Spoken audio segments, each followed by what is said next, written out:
అందరికీ నమస్కారం. IYR talks మొదలుపెట్టి ఎఫెక్టివ్గా పోస్టింగ్స్ మొదలుపెట్టి ఒక సంవత్సర కాలం అయింది. ఈ సంవత్సర కాలంలో సబ్స్క్రైబర్స్ బేసు 3,000 నుంచి 33,000 దాకా పెరిగింది. ఐవైఆర్ టాక్స్ను ఆదరిస్తున్న మీ అందరికీ నా ధన్యవాదాలు. భవిష్యత్తులో కూడా ఇదే రకంగా ఐవైఆర్ టాక్స్ని మీరు ఆదరిస్తారని ఆశిస్తూ ఉన్నాను. Thank you. అందరికీ నమస్కారం. ఐవైఆర్ టాక్స్కు స్వాగతం.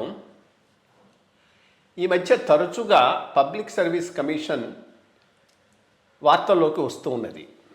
ఏ రిక్రూట్మెంట్ చేపట్టినా కానీ ఏదో ఒక సమస్య, ఏదో ఒక ప్రాబ్లము, సరిగ్గా చేయకపోవటం, కోర్టులలో ఎగనెస్ట్గా కేసుల్లో తీర్పులు రావటం ఇది సర్వసాధారణమైపోయింది. ఒక ప్రత్యేకంగా ఏ ప్రభుత్వాన్ని తప్పబెట్టాల్సినటువంటి అవసరం కూడా లేదు. అప్పుడు బీఆర్ఎస్ గవర్నమెంట్లో ఉన్నప్పుడు తెలంగాణ పబ్లిక్ సర్వీస్ కమిషన్లో చాలా సమస్యలు తలెత్తాయి. ఈరోజు కాంగ్రెస్ గవర్నమెంట్లో కూడా అదే రకమైనటువంటి సమస్యలు కొనసాగుతూ ఉన్నాయి. మరి అధికారులు ఏమైనా అసమర్థులా అంటే కాదు. 30-35 ఏళ్ల సర్వీస్ తర్వాత రిటైర్ కాబోయే ముందో అయిన తర్వాతనో ఐఏఎస్ ఐపీఎస్ ఆఫీసర్స్ను వీటికి చైర్మన్లుగా వేస్తూ ఉన్నారు, చైర్పర్సన్స్గా వేస్తూ ఉన్నారు. గత కాలంలో ఉన్నటువంటి ఈ చైర్పర్సన్స్ అందరూ కూడా చాలా సర్వీస్లో మంచి పేరు ఉన్నటువంటి ఆఫీసర్లు. సెక్రటరీ కూడా ఒక సీనియర్ ఐఏఎస్ ఆఫీసర్ ఉంటాడు. ఇంత పకడ్బందీగా సిస్టము అన్ని పద్ధతులు ఉన్నప్పుడు సమస్య ఎక్కడి నుంచి వస్తున్నది? ఎందుకు ఈ ప్రాబ్లమ్స్ రికర్ అవుతూ ఉన్నాయి? యూపీపీఎస్సీని ఎప్పుడు మనం వింటలేదు. యూపీపీఎస్సీలో చాలా స్మూత్గా ఈ ఎగ్జామ్స్ అన్నీ అయిపోతూ ఉన్నాయి, రిజల్ట్స్ వస్తూ ఉన్నాయి, అపాయింట్మెంట్స్ వచ్చేస్తూ ఉన్నాయి. అఫ్కోర్స్ నీట్ అది పెట్టినప్పుడు అది కొంత సమస్య ఎక్కడ కూడా క్రియేట్ చేసింది. సో ఫండమెంటల్గా ఈ పబ్లిక్ సర్వీస్ కమిషన్స్లో ఏదైనా ప్రధానమైన స్ట్రక్చరల్ సమస్య ఉందా? ఉంటే దాన్ని ఎందుకు అడ్రస్ చేయటం లేదు, ఎట్లా అడ్రస్ చేయాలి? ఈ అంశాల మీద మనతో మాట్లాడటానికి ఈరోజు ఆంధ్రప్రదేశ్ పబ్లిక్ సర్వీస్ కమిషన్ అంటే before bifurcation, exactly before bifurcation 2012 నుంచి 14 దాకా ఆంధ్రప్రదేశ్ పబ్లిక్ సర్వీస్ కమిషన్ చైర్పర్సన్గా ఉన్న ఆంధ్రప్రదేశ్ క్యాడర్ ఆఫీసరు చిత్తరంజన్ బిస్వాల్ గారు మనతో ఉన్నారు. వీరు నా కొలీగ్ కూడా. నమస్కారం బిస్వాల్ గారు. నమస్కారం. Welcome you to this show. నమస్కారం. ఇప్పుడు ఈ ప్రాబ్లం ఉన్నది, మీరు ఫేస్ చేసి ఉంటారు. మరి ఎంత పెద్దగా మీరు ఫేస్ చేశారో నాకు తెలియదు. జస్ట్ అసలు అక్కడ సిస్టమ్ ఏంటి, దాంట్లో మేజర్ లకునాస్ ఏమైనా ఉన్నాయా, ఉంటే వాటిని అడ్రస్ చేయడంలో ఎందుకు ఫెయిల్ అవుతున్నారు? ఎందుకంటే ఇది ఇంకో రకంగా కూడా పొలిటికల్గా కూడా ఇది డివిడెండ్ పే చేస్తుంది. సరిగ్గా నువ్వు ఎగ్జామ్స్ కనుక నిర్వహించగలిగితే గవర్నమెంట్కి మంచి పేరు వస్తుంది. మంచిగా నిర్వహించలేకపోతే బ్యాక్లాష్ వస్తుంది. అది గుర్తుపెట్టుకొని కూడా పెద్దగా రాజకీయ నాయకులు దీంట్లో జోక్యం చేసుకోకపోవచ్చు, చైర్పర్సన్స్కు ఫ్రీ హ్యాండ్ ఇవ్వచ్చు. అట్లాంటప్పుడు కూడా ఈ సమస్యలు ఎందుకు వస్తున్నాయి? కొంత మీ అనుభవం మీద 2 ఏళ్ళు అక్కడ పనిచేసిన దాని మీద ఆ ప్రాబ్లమ్స్ ఏమైనా ఉంటే వాటి గురించి కాస్త షేర్ చేసుకుందాం. ఓకే, అందరికీ నమస్కారం. ఇప్పుడు యూనియన్ పబ్లిక్ సర్వీస్ కమిషన్ మనకి గవర్నమెంట్ ఆఫ్ ఇండియాకి మెయిన్ రిక్రూటింగ్ ఏజెన్సీగా ఎప్పుడు నుంచి ఇండిపెండెన్స్ నుంచి పనిచేస్తుంది. కానీ యూపీఎస్సీలో మన సివిల్ సర్వీస్ కాక చాలా ఎగ్జామ్స్ కండక్ట్ చేస్తారు. బై అండ్ లార్జ్ ఇప్పుడు వరకు యూపీఎస్సీలో మన పెద్ద ప్రాబ్లమ్స్ ఎప్పుడూ కనిపించలేదు. కానీ మన దగ్గర ఇక్కడ స్టేట్లో ఈ మధ్యలో చాలా ప్రాబ్లమ్స్ వస్తున్నాయి. దానికి మెయిన్ కారణం ఏమిటంటే, let us see the entire process of conducting civil service by the UPSC. యూపీఎస్సీకి ఈ civil service exam is one of the main examination. ఈ మెయిన్ ఎగ్జామినేషన్లో how they conduct the examination, They first do the prelim exam, then select the candidates for main examination. ఆ main exam అయిన తర్వాత interview చేస్తారు, then final result publish చేస్తారు. ఆ final result publish అయిపోయిన తర్వాతనే వాళ్ళు ఈ ప్రిలిమ్లో ఉన్న మార్క్, సబ్జెక్ట్ వైజ్ మెయిన్లో మార్క్స్ అండ్ ఇంటర్వ్యూలో ఉన్న మార్క్స్ అప్పుడు చెప్తారు. ఎంటైర్ సెలెక్షన్ ప్రాసెస్ అయిపోయిన తర్వాతనే they declare the marks obtained by each క్యాండిడేట్స్కి ఎంత మార్క్ వచ్చింది, ప్రిలిమ్లో ఎంత వచ్చింది, మెయిన్లో ఎంత వచ్చింది సబ్జెక్ట్ వైజ్, తర్వాత ఇంటర్వ్యూలో ఎంత మార్క్ వచ్చింది, అది దాని గురించి ఇంటిమేషన్ ఇస్తారు. మన దగ్గర ఎప్పుడు ఏముంది అంటే సిస్టమ్, ఇప్పుడు మనం ప్రిలిమ్ కండక్ట్ చేస్తాము, ప్రిలిమ్ తర్వాత ఒక కీ పబ్లిష్ చేస్తాము. ప్రిలిమ్లో ఉన్న క్వశ్చన్స్కి ఒక కీ పబ్లిష్ చేస్తాము. ఆ కీలో అబ్జెక్షన్ తీసుకొని దానికి శానిటైజ్ చేసి ఒక రిజల్ట్ డిక్లేర్ చేస్తాము. ప్రిలిమ్ ఎగ్జామ్కి రిజల్ట్ డిక్లేర్ చేస్తాము. ఆ లెవెల్లో ఒకసారి మన క్వశ్చన్స్ పేపర్ కీ పబ్లిష్ చేస్తున్నప్పుడు చాలా కంప్లైంట్స్ వస్తాయి. చాలా టైమ్స్, మెనీ టైమ్స్ అది కూడా కోర్టుకి వెళ్ళిపోయింది. ఏపీఐటీ ఉండేటప్పుడు, ఏపీ అడ్మినిస్ట్రేటివ్ ట్రిబ్యునల్ ఉండేటప్పుడు ఏపీ అడ్మినిస్ట్రేటివ్ ట్రిబ్యునల్, ఆ తర్వాత హైకోర్టుకి కూడా ఈ ప్రిలిమినరీ మీద క్యాండిడేట్స్ కోర్టుకి వెళ్ళారు. ఆ తర్వాత ప్రిలిమినరీ ఫైనలైజ్ అయిన తర్వాత మెయిన్ ఎగ్జామ్ కండక్ట్ చేస్తాము. మెయిన్ ఎగ్జామ్ అయిన తర్వాత కూడా అందరూ క్యాండిడేట్స్కి మళ్ళీ ఎంత మార్క్ వచ్చింది మార్క్ ఇంటిమేట్ చేస్తాము. సో ఫైనల్ రిజల్ట్ ముందు ఎవరికి ఎంత మార్క్ వస్తున్నాయి అది అంతా ఇస్తున్నప్పుడు there is enough scope for people to go to the court. So మనకి ఏమిటంటే యూపీఎస్సీలో they conduct the examination and finally declare the result, then intimate the marks. మన దగ్గర ప్రతి స్టేజ్లో మనం ముందు ఇస్తున్నాము. అంటే we ask for validation by the public, by the candidates.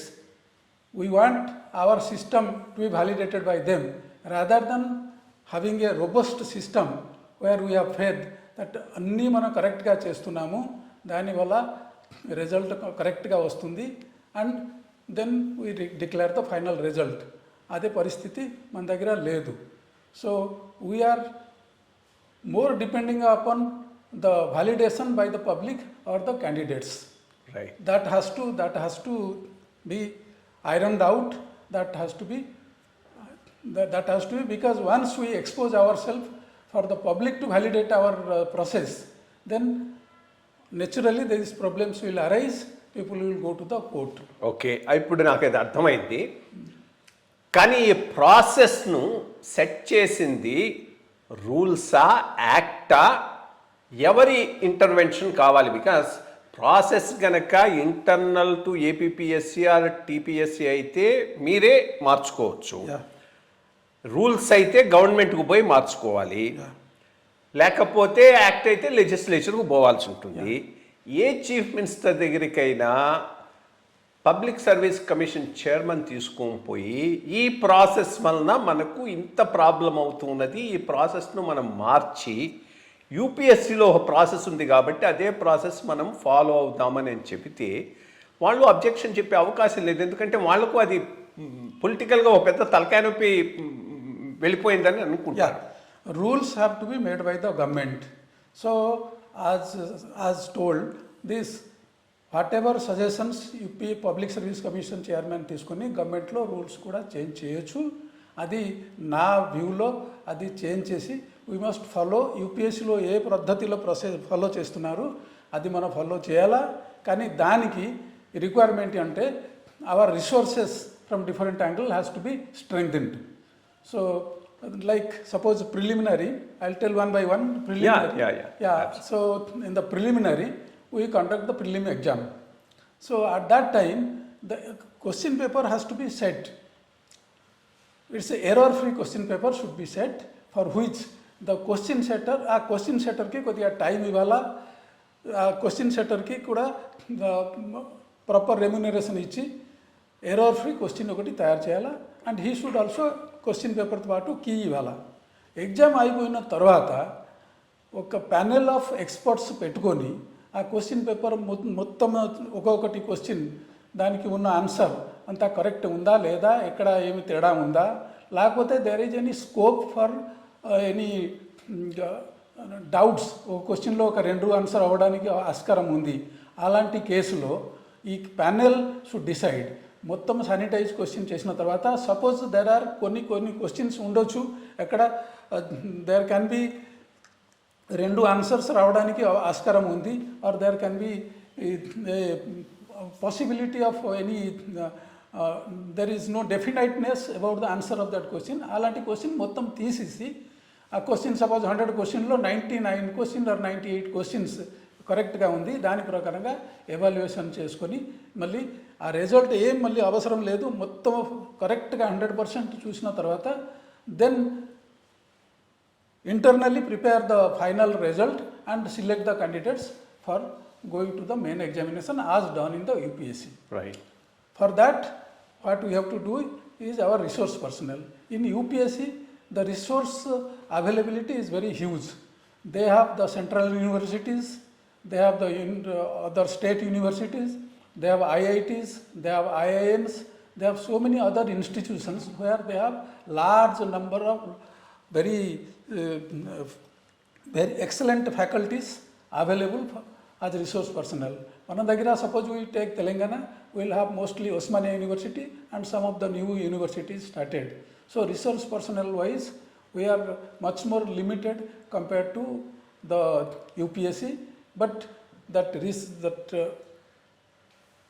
listing out the resource personnel and trying to reach out the central institutions within the state to provide the resource personnel is very, very important, so that one error-free question paper, and then after the examination we can have a panel of experts to sanitize and make the question paper absolutely foolproof. Right. That takes care of once the question paper is sanitized, then the listing out of the selected candidates for the mains can be decided, and there should not be any problem after that. ఇంకొక నేను విన్న విషయం, దీని మీద మీ reaction కూడా చెప్పండి. ఇది నేను టీటీడీలో కూడా ఫేస్ చేశాను, అదే ప్రాబ్లం ఇక్కడ కూడా ఉందనేది నేను విన్న విషయం. ఏపీపీఎస్సి ఆర్ టీపీఎస్సి క్యాడరు ఇంటర్నల్ అంతా కింది నుంచి పైదాకా అక్కడనే పనిచేస్తారు. ట్రాన్స్ఫర్లు ఉండవు, బయటికి పోవటం ఉండదు, బయట నుంచి ఒకటి వచ్చే పరిస్థితి కూడా ఉండదు. దీంతో lot of vested interest build up అయిపోయి స్టాఫే ఒక పెద్ద స్టంబ్లింగ్ బ్లాక్ అవుతున్నారు ఇక్కడ చేయటానికి. యాక్చువల్లీ కొంత ఒక వ్యూ తీసుకొని వీళ్ళని ఇంటర్చేంజబుల్ చేసి ఇంకో చోటికి ట్రాన్స్ఫర్ చేయగలిగిన, డెప్యుటేషన్ మీద కొంతమందిని తెచ్చి పెట్టుకోగలిగిన, క్వాలిటేటివ్గా ఈ public service commissions functioning improve అయ్యే అవకాశం ఉంది. యూపీఎస్సీలో ఇదే సిస్టమ్ ఉన్నది. కోర్ స్టాఫ్ ఒకటి ఉంటుంది, మిగిలిన స్టాఫ్ బయట నుంచి వచ్చి మళ్ళీ వెళ్తూ ఉంటారు అని ఒక డిస్కషన్లో నాకు తెలిసింది. మీ వ్యూ దీని మీద చెప్పండి కదా సార్. This is correct. అంటే మన పబ్లిక్ సర్వీస్లో పనిచేస్తున్న వాళ్ళు they are recruited at the initial stage for the public services, for the state public service, and they continue working for the Public Service Commission. And among them there are very reliable people, there are a large number of very reliable people, though they continue for the entire term in the Public Service Commission, there are no complaints about them. But there will be few cases where their antecedents and all those things, or they are not very dependable. So those people can be put in the peripheral charges, or they can also be, a decision can be taken, state government can always take a decision to interchange and bring some very good staff from the secretariat and other heads of department where very reliable people are there. Those people can always be taken into the Public Service Commission. There should not be any problem in that regard. Right. That's a good suggestion. Like in General Administration Department, in All India Services, we have a section which deals with all sensitive issues. Yes. And SCX. SEX. So they have sensitive issues. So they are very selected group of people and whose credentials are very Yes. well established. So Public Service Commission also particularly the sections which deal with question papers. Setting. Those there we must have some people who have very good credentials. Right then ఇది ఈ type of రిఫార్మ్స్కి ఏమైనా మీరు proposal అట్లాంటిది పంపించారా గవర్నమెంట్లో? What was the reaction generally? During my tenure for 2 years, we didn't have any proposals for any such changes. So, the major issue is now to the strengthen actually the more than the staff working in the Public Service Commission. What we require is the resource personnel who are available with the Public Service Commission, resource personnel, persons who will prepare the question papers, who will evaluate the answer sheets. So that resource person list has to be prepared, and maybe we have to extend our scope to see whether we can get the resource personnel from the central government institutions within the state, like say Hyderabad Central University and other private institutions where we can get reliable staff as our resource personnel. అంటే ఇప్పుడు UPSC handle చేసేటటువంటి exams మ్యాగ్నిట్యూడు చాలా పెద్దది. దానికి అనుగుణంగా వాళ్లకు resource personals ఉన్నారు.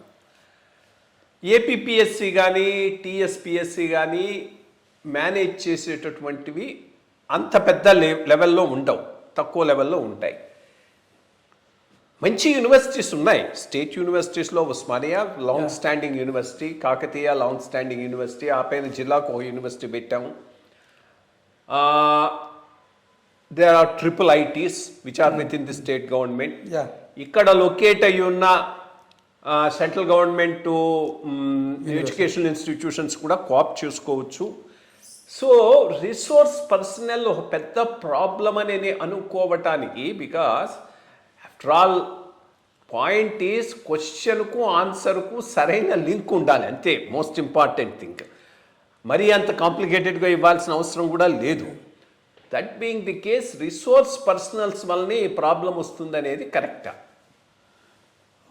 The UPSC conducts this civil services exam where the number of candidates would be around 700-800. The vacancies will be 700 to 800 vacancies. Yes. One has to verify actually what is the ratio in which UPSC allows the candidates for the written examination. Right. So it is whether 1:20 or 1:15 something. Suppose there are 900 or 1000 candidates. So UPSC would be allowing about maybe 15,000 to 20,000 people to take up the main examination. So here in the state, we are conducting for Group 1, the Group 1 for about 500-600 people. And this 500-600 people, our ratio is around 1:50. So we are examining 25,000 candidates. ఎందుకని అది తగ్గించుకోవచ్చు కదా Yes, యూపీఎస్సీని? that is yes. We should go by the ratio what the UPSC follows. We should, that is one first thing. Then the second thing is we are conducting the Group 1 for about 500 vacancies or 500 to 600 vacancies. Out of that, more than 50% is MPDO vacancies, Yes. Mandal Development Officers. So these Mandal Development Officers are all the rank of Deputy Tahsildars. So when we have Group 2 for Deputy Tahsildars, the MPDO could have been in Group 2 or conduct a separate examination for the MPDOs and keep in the Group 1 only those like the state, like the RDOs, the DSPs, the commercial tax highest level, the state level, RTOs. So there will be around maybe 200 vacancies which are of the same similar pay scale. and they are directly recruited as class 1 officers. So conduct the examination for those 200-250 people and bring the ratio on par with the UPSC. So maybe we have to hold an examination for about 5,000 people. ఆ ratio తగ్గించడానికి political గా ఏమైనా interference గానీ problem గానీ ఉందా? There is nothing. So I don't think it there is only a Yes, it's administrative decision. administrative decision which needs to be taken. Yeah, we must follow what is the UPSC, what ratio they are taking, and take the MPDO separate out of this group 1. So that is will be a manageable, because if we conduct, now we are conducting examination for group 1 in the main exam, we have 25,000 people and there are 6 to 7 papers. So that will be a 1 lakh, more than 1 lakh papers to be examined or to be evaluated. Whereas if you reduce the group 1 to take out the MPDO out of it, there will be the vacancy will be around 200, and the ratio if you take is to 1:15, 1:20 like the UPSC does, then maybe around 3,000-4,000 eligible candidates will be appearing for the main examination, and as a result the number of examination papers to be evaluated will come down to 20-25,000, Manageable. which will be much more manageable than dealing with 1.5 lakh papers to be evaluated. So that will bring a lot of credibility into the system, in the sense that each paper is evaluated, that each, and another suggestion in that is, now the combined public service commission, which was for both the states, has become the public service commission office for the Telangana. So there is enough space where one floor can be earmarked for exams, only this examination purpose. దానిలో proper security పెట్టుకొని ఒక ఫ్లోర్లో only the professors will come for preparation of question papers, లేకపోతే evaluation papers వాళ్ళు వస్తారు. ఒక ఫ్లోర్లో with all security arrangement it can be done, and A guide line can be fixed. Suppose one examiner can evaluate 15 to 20 papers in a day. Right. So the problem becomes manageable once we break down the number of papers to be evaluated in the range of 20-25,000 instead of 1.5 lakhs. Right. Then ఇప్పుడు ఈ members ఉంటారు, other than the chairperson సరే, I mean broadly retired officer with some good reputation వేస్తూ ఉన్నారు. But ఈ member సెలక్షన్స్లో మాత్రం lot of political considerations ఉంటూ ఉన్నాయి. నాకు తెలిసిన ఒక కేసు చెప్తాను. ఒక కేసులో ఒకడిని పార్టీ కార్యకర్త కాబట్టి ఏబిపిఎస్సి మెంబర్గా వేద్దామని చెప్పి ఆ రోజు చీఫ్ మినిస్టరు లోకల్ మినిస్టర్ను ఫలానా అతని బయోడేటా నాకు పంపించు అని అడిగాడు. అడిగితే ఆమె ఎప్పటికి పంపించకపోతే ఏంటి ప్రాబ్లం అని అంటే, సార్ అతను డిగ్రీ కూడా పాస్ కాలేదని చెప్పారు. చెబితే అట్లాగైతే అతన్ని టీటీలో వేద్దాంలే అని టీటీలో వేశాడు. అంటే ఏ లెవెల్లో ఆలోచిస్తున్నారో ఈ మెంబర్స్ను పోస్టింగ్ గురించి అనేది దాన్ని బట్టి అర్థమవుతున్నది. ఇటువంటి మెంబర్స్తో మేనేజ్ చేసుకొని చెయ్యటం కష్టమేమైనా ఉందా? వాళ్ళ రోల్ ఎంత, వాళ్ళ రెస్పాన్సిబిలిటీ ఎంత, వాళ్ళకున్న పవర్స్ ఏంటి? కొద్దిగా అది కూడా మీరు ఉన్నప్పుడు ఉన్నారు కదా మెంబర్స్ ఉన్నారు. Right. Actually my predecessor time వరకు this the group 1 used to have viva interview after the main examination. So this type of problems was అలాంటి ప్రాబ్లమ్స్ వచ్చినాయి కాబట్టి, సో ద గవర్నమెంట్లో ఒక డెసిషన్ తీసుకున్నారు. ఈవెన్ గ్రూప్ 1లో కూడా ఇంటర్వ్యూ తీసేశారు. మంచి పని చేశారు నన్ను అడిగితే. సో నా ఇప్పుడు మన పబ్లిక్ సర్వీస్ కమిషన్లో చేసిన అన్ని ఎగ్జామినేషన్లో దేనిలో కూడా ఇంటర్వ్యూ లేదు. Very good. అది అయిపోయిన తర్వాత ఆ మెంబర్స్కి చాలా తక్కువ రోల్స్, ఆల్మోస్ట్ ఏమి రోల్స్ లేనట్టు అయిపోయింది. So basically it is the chairman and the secretary. The secretary is the pivotal post. Secretary మొత్తం అంతా చూస్తారు. Is a working government servant. So entire responsibility generally they take a very They officer, take the total very strong, responsibility, yes. responsibility, and a person who is known for honesty and integrity, that type of person వాళ్ళకి సెక్రటరీగా పెడతారు. So the members have a very very limited role today. Very good, that's a good thing. Yes then secretary అయినా ఇప్పుడు mean very excellent officers, I mean అందరూ వాళ్ళు పనిచేసినప్పుడు తెలిసిన వాళ్ళే, బాగా చేసిన వాళ్ళే. ఇక్కడికి వచ్చేటప్పటికి వాళ్ళు వదిలేకుండానే ప్రాబ్లమ్స్లో పడిపోతున్నారు. అది మరి పేపర్లో వచ్చేది ఎంతవరకు నిజమో ఏమో మనకు కూడా తెలియదు, కానీ ఒక సెక్రటరీ ఉన్నప్పుడు ఆ పాస్వర్డు అది పిఏ దగ్గర ఉండి వాడంతా మేనేజ్ చేయబట్టి it got in to A problem అని చెప్పారు. సో అది ఎంతవరకు నిజమో తెలియదు కానీ పేపర్ న్యూస్లు. రెండోది డైరెక్ట్గా సీఎం ఆఫీస్ నుంచి కానీ సీఎం నుంచి కానీ ఏమైనా వీటిలో ఇంటర్ఫియరెన్సెస్ ఉంటాయా, ఉండే అవకాశాలు ఉన్నాయా? అంటే during my period of 2 years, nobody has ever, not only CM's office, none of the ministers or any person having any public post has ever talked to me anything about this recruitment process. Generalga, they have not got into, or they have not they don't try to come in contact with the system. Okay, so and then secretary, not only you require honest person, but person with honesty, integrity is one thing. Then somebody should be very vigilant. Yes, vigilant. Yes, you are right. Person, very vigilant Very, person. very. During my time, You can't leave anything to anyone. Yeah. Absolutely. So this during my tenure, I had I should tell a great officer, Charu Sinha IPS. Oh, very good. She was secretary. She was absolutely gem of an officer who used to handle not only personal honesty, integrity apart, the vigilance. She won't allow anybody to. She was like a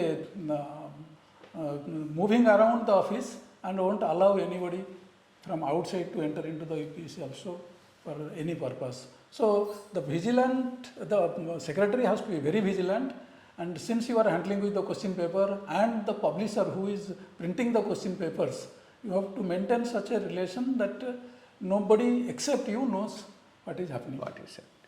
Then అట్లాంటప్పుడు ఒక రకంగా ఈ సమస్యలన్నీ social media వలన, over reach of some other organs of the government వలన అవుతున్నాయని ఏమైనా అనుకుంటున్నారా? బికాస్ సిస్టమ్ బాగుండి అంతా సరిగ్గా ఉండి ఆఫీసర్లు బాగుంటే ఇంత పెద్ద లెవెల్లో దీనికి ఇంత పబ్లిసిటీ వచ్చి ఏదో అంత అవకతవకలు అన్న రకంలో ఇది పోవటం అనేది అన్ఫార్చునేట్ కదా. Yeah. No, once there is some question paper leakage or any problem in conduct of examination comes to light, there will be so many ramifications to it. New stories will be added to it. So many views also will be expressed by different people. So, but there is very little scope for if the chairman and the secretary they want to conduct the examination, so there will be very little interference from outside, and then there is leakage of question paper and all these things can never happen provided that the secretary takes care of personally takes care of the things. ఇది ఈరోజు చిత్తరంజన్ బిస్వాల్ గారితో ముఖాముఖిలో state public service commissions, especially Telangana state public service commission, Andhra state public service కమిషన్లో తరచుగా ఏదో ఒక controversy రావటానికి కారణాలేంది, దాని నివారణకి ఏం చేయాలనేది సింపుల్గా 3 issues ఆయన ఫోకస్ చేశాడు. ఒకటి, పొలిటికల్ ఇంటర్ఫిరెన్స్ లేదు అంటున్నాడు. సో ఇది ఏ ఫెయిల్యూర్ అయినా కానీ ఇది అడ్మినిస్ట్రేటివ్ ఫెయిల్యూరే, ఆఫీసర్సే రెస్పాన్సిబిలిటీ తీసుకోవాల్సి ఉంటుంది. రెండోది, ఇంటర్వ్యూస్కు మార్క్స్ తీసేసిన తర్వాత మెంబర్స్ ఇంటర్ఫిరెన్స్ కూడా practically nil. They cannot alter the exam system. So అది ఒక పెద్ద మేజర్ అచీవ్మెంట్. ఇక ప్రాసెస్లో 2-3 అంశాలు. ఒకటి, అక్కడనే ఉన్న స్టాఫ్ బయటికి పోకుండా అక్కడనే ఉండటం వల్ల కొన్ని ప్రాబ్లమ్స్ క్రియేట్ అయ్యే అవకాశాలు ఇటువంటి ఆర్గనైజేషన్స్ ఎక్కడైనా ఉన్నాయి. కొత్త బ్లడ్ను అట్ డిఫరెంట్ లెవెల్స్ బయట నుంచి డెప్యుటేషన్ మీద తెచ్చుకోవాల్సిన అవసరం అయితే ఉన్నది. ఆ సిస్టమ్ ఒకటి అవాల్వ్ చేసుకొని ఇంటర్చేంజబిలిటీ ఒకటి తీసుకొస్తే బాగుంటుంది అనేది ఒక మెయిన్ పాయింట్. రెండోది, యూపీఎస్సి సిస్టమ్ ఏది ఫాలో అవుతున్నదో అదే అడాప్ట్ చేసుకోవటం మంచిది. ది రేషియో ఎంతమంది క్యాండిడేట్స్ను ఇంటర్వ్యూకి పిలవాలి, ఎంతమంది క్యాండిడేట్స్ను ప్రిలిమినరీ నుంచి మెయిన్ ఎగ్జామినేషన్కి పిలవాలనేది అక్కడ నామ్స్ కనుక అడాప్ట్ చేసుకుంటే తక్కువ మందిని పిలిచినప్పుడు మోర్ ఫోకస్గా చేయొచ్చు. ఎక్కువ మంది అయితే చాలా అన్వీల్టీ అయ్యే అవసరం ఉంది. ఎవడో ఒకడు కోర్టుకు పోయి ఏదో ఆర్డర్ తీసుకొని వచ్చి లిటిగేట్ చేసేటటువంటి అవసరం ఉన్నది అనేది ఇంకొక ప్రధానమైనటువంటి అంశాన్ని ఆయన మెన్షన్ చేశాడు. అంతా బాగానే ఉంది, ఆఫీసర్లు మంచి వాళ్ళు, రెప్యుటేషన్ బాగున్న వాళ్ళు అక్కడ పనిచేస్తూ ఉన్నారు. కానీ తెలంగాణ, ఆంధ్ర పబ్లిక్ సర్వీస్ కమిషన్లో ఎప్పుడో అప్పుడు ఏదో ఒకటి కాంట్రవర్సీ వస్తూనే ఉన్నది. రెండోది, చాలా ఇంపార్టెంట్ ముఖ్యమంత్రులకు ఇక్కడ కానీ అక్కడ కానీ ఇది బాగా వైరల్ అయిపోయి ఎగ్జామ్ సరిగ్గా కండక్ట్ చేయలేదు అని అంటే పొలిటికల్గా పెద్ద బ్యాక్లాష్, పెద్ద నష్టం. అది గుర్తుంచుకొనైనా వాళ్ళు ఫోకస్ ఇచ్చి ఈ రిఫార్మ్స్ మీద దృష్టి పెట్టి ఒక సిస్టమాటిక్ విధానాన్ని ప్రవేశపెట్టుకోవాల్సిన అవసరం ఉంది. అందులో ఒక రకంగా చూస్తూ ఉంటే ఇంతమంది వెరీ వెల్ మీనింగ్ కాంపిటెంట్ ఆఫీసర్లు ఇన్నాళ్ళు చేసిన తర్వాత కూడా సిస్టమ్స్లో ఈ ప్రాబ్లమ్స్ ఉన్నాయంటే ఇట్స్ అన్ఫార్చునేట్. వాటిని రెక్టిఫై చేసుకోవాల్సిన అవసరం అయితే ఎంతైనా ఉన్నది. ఇది ఈనాటి మా చర్చలో ఈ తెలంగాణ పబ్లిక్ సర్వీస్ కమిషన్ ఈ మధ్య మెయిన్ గ్రూప్ 1 సర్వీసెస్కి సంబంధించి వచ్చిన కోర్టు ఆర్డరు, దానికి సంబంధించి ఇదే కాదు అంతకుముందు కూడా వరుసగా ఇట్ వాస్ ఇన్ కాంట్రవర్సీ. ఆ బీఆర్ఎస్ గవర్నమెంట్లోనూ ఉంది, ఇప్పుడు కాంగ్రెస్ గవర్నమెంట్లోనూ ఉన్నది. ఇప్పుడైతే అఫ్కోర్స్ ఈ హైకోర్టు ఇచ్చిన తీర్పు మీద సుప్రీంకోర్టుకు అప్పీల్కు పోవడానికి గవర్నమెంట్ నిర్ణయించినట్టుంది. మరి సుప్రీంకోర్టులో ఏమొస్తుందో చూద్దాం. బట్ వన్స్ లిటిగేషన్లో పడింది అంటే ఈ కోర్టు నుంచి ఆ కోర్టు నుంచి ఈ కోర్టు, తీరా రిజల్ట్ డిక్లేర్ అయ్యేటప్పటికీ ఎగ్జామ్ రాసిన దానికి రిజల్ట్కు 5 ఏళ్ళలో 10 ఏళ్ళలో పట్టే అవకాశం ఉంది. సో హోప్ దీని మీద ఒక